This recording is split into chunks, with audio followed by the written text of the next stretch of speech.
오늘 말씀은 사도행전 7장 37절에서 53절입니다. 우리가 흔히 쓰는 말 중에 타산지석이라고 하는 말이 있습니다. 이 뜻은 다른 산의 나쁜 돌이라도 자신의 옥을 가는 데 쓸 수 있다는 뜻으로, 이는 남들의 본이 되지 않는 말이나 행동이 거울이 되어 자신을 돌아볼 때 자신의 인격을 높이는 기회로 삼을 수 있다는 말입니다. 우리는 남들의 허물이나 비리를 볼 때 입에 거품을 불고 비난 정지하는 경우가 참 많습니다. 자신은 그런 사람들과 차원이 다른 고결한 사람처럼 말이죠. 이런 자세로는 남들의 잘못에서 귀한 깨우침을 얻기가 어렵습니다. 고로 남들의 잘못에서 귀한 깨우침을 받고 자신을 돌아보는 거 성숙한 인격의 모습이 아닐 수 없죠. 안타깝게도 우리는 자신에 대해서 너무나 관대하고 후한 점수를 주지 않습니까? 그래서 이런 말이 있습니다. 남이 저지른 것은 불륜이요 내가 저지른 건 로맨스라고 말입니다. 남들이 지은 것은 죄이지만 내게는 그런 일이 실수라고 말하게 되죠. 다른 사람과 달리 나만큼은 예외라고 생각을 합니다. 그러니 이런 마음가짐으로는 남들의 허물 속에서 자신을 돌아보는 거 어려울 수밖에 없습니다.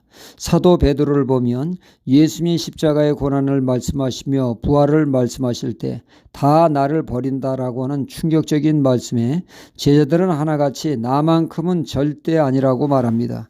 유별스레 절대 아니라고 했던 베드로는 말했죠.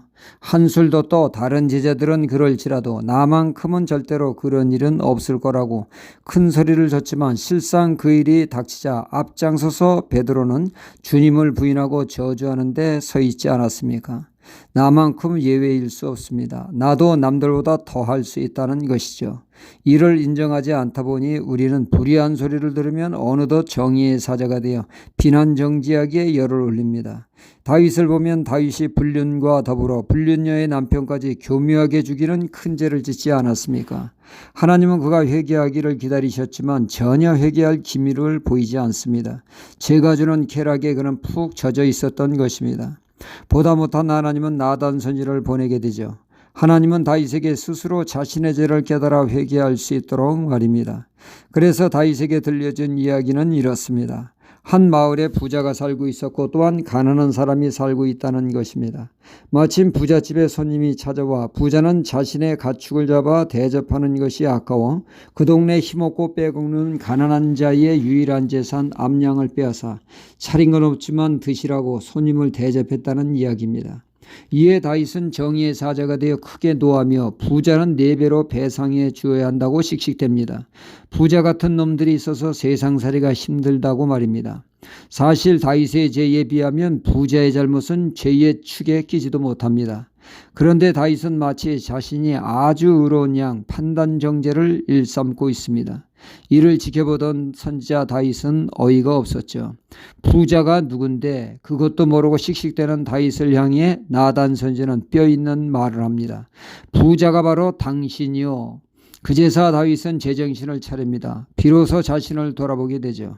자신이 저지른 죄는 부자와 비교도 안 되는 엄청남을 깨닫고 침상이 젖도록 그는 회개하지 않았습니까?